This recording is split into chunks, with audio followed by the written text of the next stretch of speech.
आज आपण पारंपरिक पद्धतीने आंब्याचा रस कसा करायचा ते बघूया. कमीत कमी अर्धा तास तरी आंबे पाण्यात भिजलेच पाहिजे. आता आंबा हातात घेतल्यावर डाव्या हाताचा अंगठा त्याच्या वरच्या बाजूला ठेवायचा आणि मधलं बोट खाली ठेवायचं. खालून अगदी सावकाशपणे आंबा माचत माचत वरती यायचा आहे.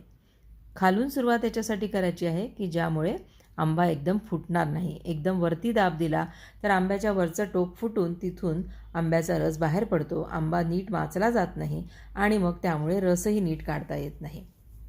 अशा प्रकारे हळूहळू आंब्यातला रस मोकळा करून घ्यायचा.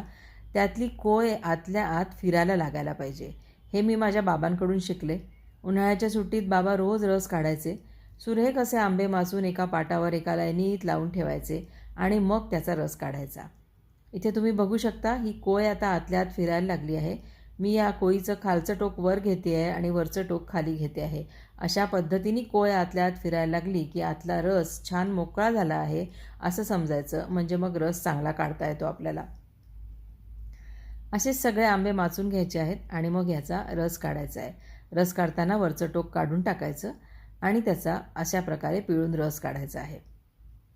साल उलटी करून पुन्हा रस दाबून चांगला काढायचा आणि मग नंतर कोय हातात घेऊन कोयसुद्धा अशाच प्रकारे चांगली स्वच्छ करून घ्यायची आहे. पूर्वीच्या काळी ह्या साली आणि कोईसुद्धा आम्ही थोड्याशा पाण्यामध्ये घालून पुन्हा त्याचाही रस काढून घेत असू आणि त्यात थोडीशी मीठ साखर घालून हा पाण्याचा रस किंवा काही लोक याला फजिताही म्हणतात, तो आम्हाला अगदी कंपल्सरीली आधी प्यावा लागत असे, अर्धी अर्धी वाटी, आणि नंतर हा रस मिळत असे. हा अशा पद्धतीने केलेला जो रस आहे हा पोळीसोबत खायला किंवा पुरीसोबत खायला खूप छान लागतो.